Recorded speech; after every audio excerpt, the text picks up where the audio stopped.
las 11:15 de la noche, mientras revisaba documentos en mi sala, mi esposo me envió un mensaje desde Las Vegas. No era una disculpa. No era una explicación.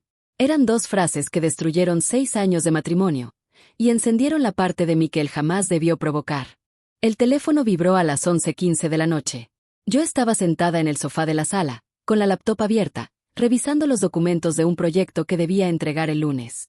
Tenía el cabello recogido sin cuidado, una taza de café frío a mi lado y esa sensación de cansancio que solo aparece después de un día largo pero productivo. Justin, mi esposo desde hacía 6 años, se suponía que estaba en un congreso de marketing en Las Vegas. 2 días antes me había enviado fotos desde el Hotel Bellagio. Sonreía junto a sus colegas frente a la fuente iluminada. Te extraño, decía el mensaje. Yo le había creído. Cuando vi su nombre en la pantalla esa noche, sonreí sin pensar. Imaginé que sería otro buenas noches o alguna foto borrosa desde un bar caro. Tomé el teléfono sin apuro. Leí el mensaje. Luego lo volví a leer. Y después, una tercera vez. Mi cerebro se negó a procesarlo. Acabo de casarme con mi compañera de trabajo. Eres patética, por cierto. No hubo emojis. No hubo explicación. No hubo contexto. Solo esas 2 frases. Las letras brillaban en la pantalla como si quemaran. Sentí como las manos me empezaron a temblar, primero lento, luego con una intensidad que me obligó a apoyar los codos en las rodillas para no dejar caer el teléfono. Marqué su número de inmediato. Buzón de voz. Volví a llamar. Buzón de voz. Marqué 5 veces seguidas, una tras otra, como si la insistencia pudiera forzar la realidad a corregirse. Nada. Entonces algo cambió dentro de mí. No fue tristeza. No fue desesperación. No fue llanto. Fue una claridad fría, metálica, quirúrgica. Como si una parte de mí, silenciosa durante años, se hubiera levantado y dijera, ahora me encargo yo. Me puse de pie. Dejé el teléfono en la mesa sin delicadeza. Caminé hasta mi escritorio y abrí la computadora de escritorio. Ingresé a la app del banco. Justin y yo teníamos cuentas conjuntas desde que nos casamos. Yo ganaba casi el triple que él como ingeniera de software, pero siempre habíamos compartido todo. Confianza. Me repetía. Eso es lo que hace una pareja sólida. Con 3 clics bloqueé el acceso de Justin a todas nuestras tarjetas de crédito. Con otros 4 transferí el dinero de las cuentas conjuntas a una cuenta individual que abrí en ese mismo instante. $82,000. Ahorros de años. Horas extra. Fines de semana frente a la pantalla mientras él decía que yo trabajaba demasiado. No sentí culpa. Luego tomé el teléfono y llamé al cerrajero de emergencia que había usado el año anterior cuando perdí mis llaves. Necesito cambiar todas las cerraduras de mi casa, le dije. ¿Esta noche? Preguntó sorprendido. Esta noche. Le pagaré el triple. Llegó a la 1 de la madrugada.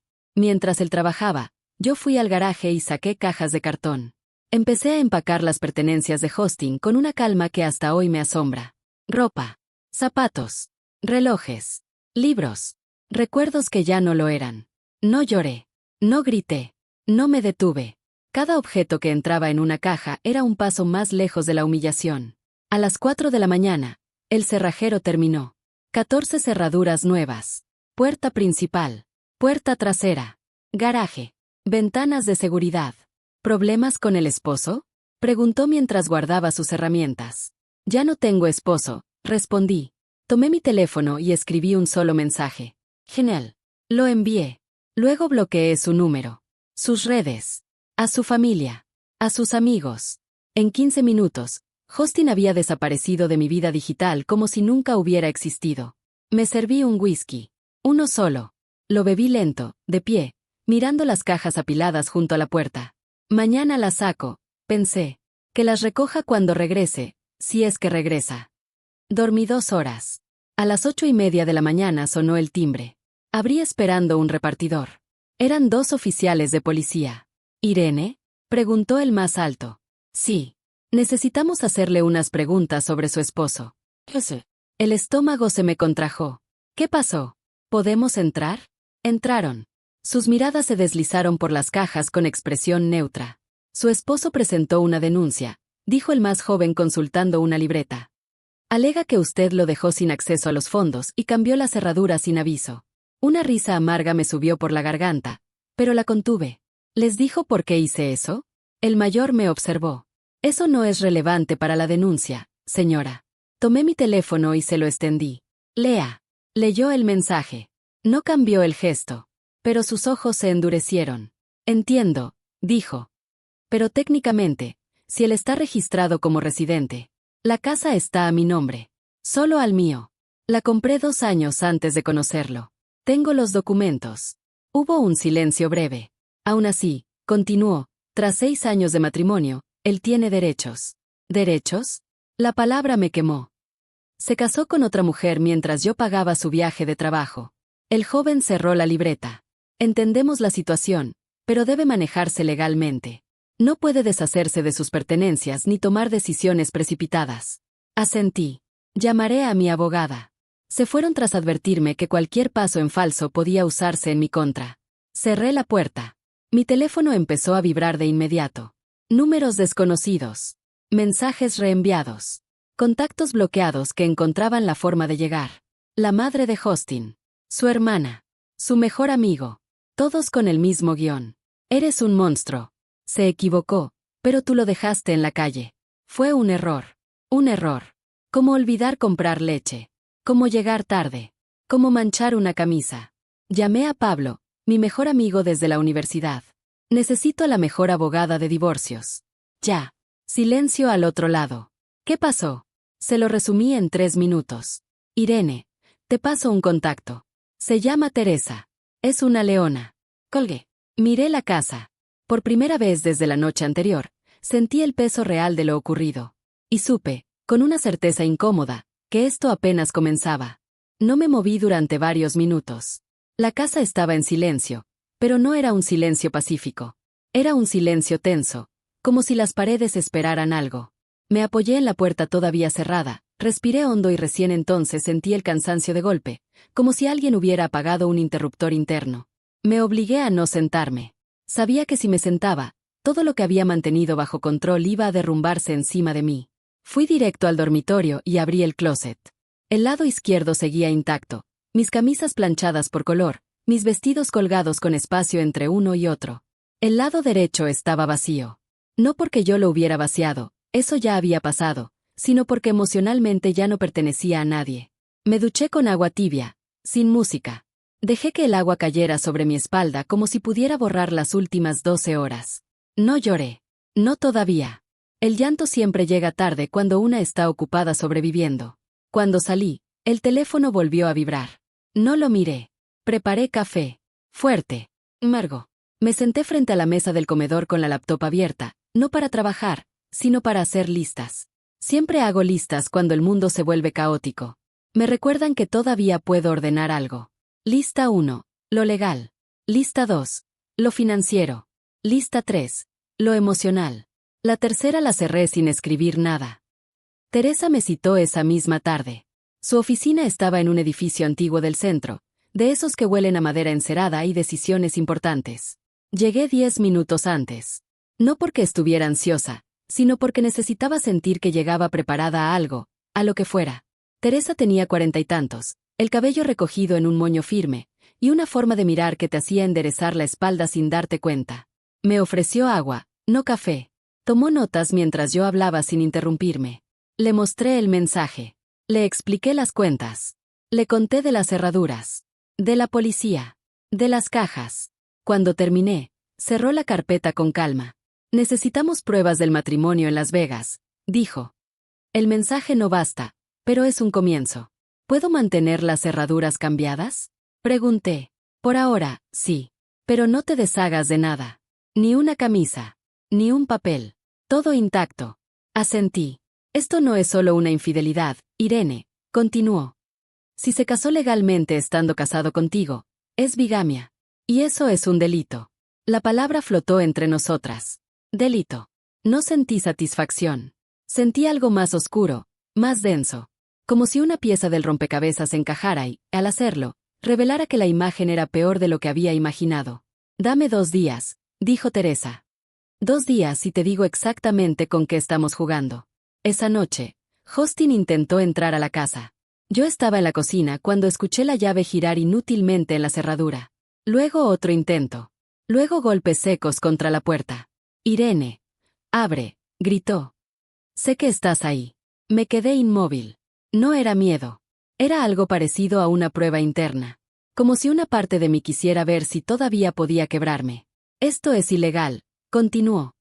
Voy a llamar a la policía otra vez. Golpeó durante 5 minutos. Luego silencio. Escuché pasos. Un motor. Neumáticos alejándose. El teléfono vibró. No contesté. Vibró otra vez. Tampoco. Me acerqué a la ventana del segundo piso. Su auto estaba estacionado frente a la casa. Justin estaba al volante, iluminado por la luz del celular, escribiendo, esperando. Me quedé despierta toda la noche. A las 6 de la mañana seguía ahí. A las 7, se fue. 2 días después, Teresa me llamó. Lo tengo, dijo. Su voz era distinta. Más firme. Más afilada. Certificado de matrimonio. Justin y Belmi. Emitido en Las Vegas. Con testigos. Legal. Cerré los ojos. ¿Y ahora? Ahora presentamos divorcio con causal de bigamia. Esto se mueve rápido. Muy rápido. Colgué y me senté en el piso del dormitorio, apoyando la espalda contra la cama. Ahí sí lloré. No por él. Por mí. Por la mujer que creyó, que confió, que construyó una vida pensando que la lealtad era un acuerdo implícito. 3 meses, me dijo Teresa. 3 meses como máximo. Los papeles se entregaron en la oficina de Justin. Su jefa presenció todo. Según Pablo, lloró en el baño durante 1 hora. No sentí nada al saberlo. Mi teléfono explotó de mensajes. La madre de Justin. Su hermana. Un primo que no veía desde la boda. Todos indignados. Todos acusándome. Nadie mencionando el detalle menor de que su hijo se había casado con otra mujer. No respondí. Me hundí en el trabajo. En el gimnasio. En cualquier cosa que mantuviera mi mente ocupada. Las noches eran lo peor. La casa vacía hacía eco.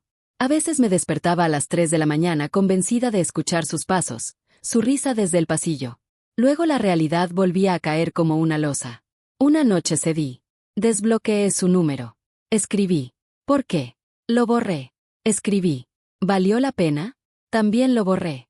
Volví a bloquear. Las respuestas llegarían en la corte, no en mensajes de madrugada. La mañana de la primera audiencia amaneció gris. Me puse un traje azul marino que Justin me había regalado años atrás. Me lo puse no por nostalgia, sino por apropiación. El perfume fue discreto. El moño firme. La carpeta de Teresa pesaba en mis manos como una extensión de mi columna. En el juzgado, Justin llegó con los ojos hinchados y la misma corbata de nuestro 5º aniversario. Belmi se quedó en la puerta fingiendo una llamada. Su pulsera nueva brillaba demasiado. El juez pidió orden. Teresa habló sin adornos. Bigamia. Evidencia. Exclusión del domicilio. El abogado de Justin intentó la carta de la crisis emocional. No funcionó.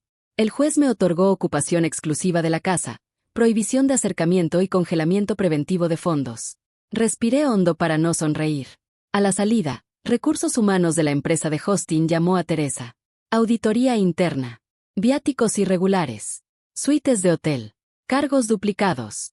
Las facturas no sienten compasión. Esa tarde, Teresa envió a un perito contable a revisar los últimos movimientos. Descubrimos una empresa recién creada a nombre de Justin y Belmi. Una cuenta casi vacía, salvo por 3 depósitos salidos de nuestras cuentas conjuntas. Mis horas extras convertidas en champán tibio. El informe fue claro. Apropiación indebida. Restitución. La madre de Justin apareció en mi puerta esa noche. No traía insultos. Traía papeles. Extractos. Lloró en silencio mientras le explicaba qué significaba firmar como garante sin leer. Le di agua. Le di el número de un asesor. No le di promesas. No iba a salvar a Justin. Iba a salvarme yo. Esa noche, sola en la cocina, me serví un whisky con un solo hielo. La casa ya no se sentía como una tumba. Se sentía como un tablero. Y yo, por primera vez en semanas, sabía exactamente qué pieza mover. La audiencia final llegó antes de lo que yo estaba preparada para admitir. No porque tuviera miedo del resultado, sino porque cerrar algo así implica aceptar que ya no hay marcha atrás. Que no queda nada que arreglar, nada que explicar, nada que rescatar. Esa mañana no amanecí ansiosa. Amanecí vacía. Y entendí que la calma no siempre es paz. A veces es simplemente el agotamiento de haber sentido demasiado durante demasiado tiempo. Me vestí sin pensar. Café negro. Nada de música. El cielo seguía gris, como si el mundo se negara a ofrecerme un cierre cinematográfico. En el juzgado, Justin llegó solo. No estaba Bellamy. Lo noté de inmediato, no por interés, sino por contraste. Durante meses habían sido un bloque. Una unidad. Dos personas convencidas de que el escándalo se podía sobrevivir juntos. Verlo entrar sin ella fue como ver una grieta abierta en algo que ya estaba condenado. Sus ojos me buscaron. No sostuve la mirada. Teresa estaba a mi lado, revisando papeles como si fuera cualquier otro martes. Esa era su superpotencia, convertir el caos ajeno en procedimientos claros. La audiencia fue breve. Demasiado breve para lo que había significado todo. El juez leyó. Confirmó. Firmó. Divorcio concedido. Causal. Bigamia. Restitución de fondos. Pérdida de derechos sobre la vivienda. Orden de alejamiento extendida. No hubo discurso. No hubo lágrimas. No hubo disculpas públicas. Solo el sonido seco del martillo marcando el final. Justin se quedó sentado unos segundos después de que todos se levantaron. Como si el cuerpo no hubiera recibido todavía la orden de moverse. Teresa me tocó el brazo suavemente. Ya está, dijo. Asentí. A la salida, lo escuché decir mi nombre. Irene. Me detuve. No por él. Por mí. Porque quería saber si todavía me temblaría algo por dentro. No fue así como lo planeé, dijo. Respiré hondo. Nada de esto fue como yo lo planeé, respondí. Esa es la diferencia. Bellamy. Empezó. Levanté la mano. No, dije. No necesito contexto. No necesito versiones. No necesito tu verdad. Me miró como si no me reconociera. Y tenía razón. Ya no era la misma. Me di la vuelta y caminé hacia la salida sin mirar atrás. 2 semanas después, la casa estaba en venta. No porque no pudiera quedarme. Podía. Legalmente era mía. Económicamente era viable. Pero emocionalmente, no quería. Las paredes habían absorbido demasiadas versiones de mí. Necesitaba espacio para convertirme en alguien que no estuviera definida por ese matrimonio fallido. Pablo me ayudó a empacar. No hablaba mucho. Nunca lo hacía cuando las cosas eran importantes. Solo doblaba ropa, cargaba cajas, y de vez en cuando hacía un comentario absurdo para recordarme que el mundo seguía girando. Siempre odié esa lámpara, dijo señalando el comedor. Me daba vibes de interrogatorio. Sonreí por primera vez en días. Vendí muebles. Doné ropa. Tiré cartas viejas que nunca volví a leer. El día que saqué mi vestido de novia del closet, no lloré. Lo doblé con cuidado y lo llevé a una fundación que trabajaba con teatro comunitario. Que alguien lo usara para contar otra historia me pareció mejor destino que dejarlo pudrirse en una caja. Una tarde, mientras firmaba papeles con la agente inmobiliaria, mi teléfono vibró. Un número desconocido. No atendí. Vibró otra vez. Mensaje. Soy Bellamy. Necesito hablar contigo. Leí el mensaje 2 veces. No sentí rabia. No sentí curiosidad. Sentí cansancio. Escribí. No. Bloqueé el número. Y fue suficiente. Me mudé a un departamento más pequeño, con ventanas grandes y paredes blancas. El primer día dormí en un colchón en el suelo y aún así descansé mejor que en años. Pinté una pared de azul. Compré plantas que no sabía si iba a saber cuidar. Colgué solo 3 cuadros. Nada más. El resto del espacio lo dejé vacío a propósito. Quería escucharme pensar. Volví a correr por las mañanas. Volví a leer sin subrayar. Volví a comer despacio. En terapia, entendí algo que me costó aceptar. No fui ingenua. Fui confiada. Y eso no es un defecto. Es un riesgo. Y a veces, los riesgos salen mal. Un viernes por la noche, Rosa apareció otra vez. No tocó la puerta. Esperó en el pasillo. Había envejecido en meses lo que a otros les toma años. No vengo a pedirte nada, dijo. Solo, gracias. No pregunté por qué. Sabía. No supe criar a un hombre que supiera perder, agregó. No la contradije. No la consolé. Solo asentí. A veces, la responsabilidad no se comparte. Solo se reconoce. 1 año después, estaba sentada en un café, escribiendo en una libreta nueva. No listas legales. No planes de contingencia. Ideas. Pablo llegó tarde, como siempre. ¿Sabes qué es lo más raro? Me dijo sentándose. Que no hablas de él nunca. Pensé un segundo. Es que ya no vive en mi cabeza, respondí. Y ahí es donde más tiempo pasaba. Sonrió. Levanté la taza de café. No como brindis. No como celebración. Como punto final. Porque algunas historias no terminan con justicia poética, ni con redención, ni con grandes discursos. Algunas terminan con algo mucho más poderoso. Silencio. Espacio.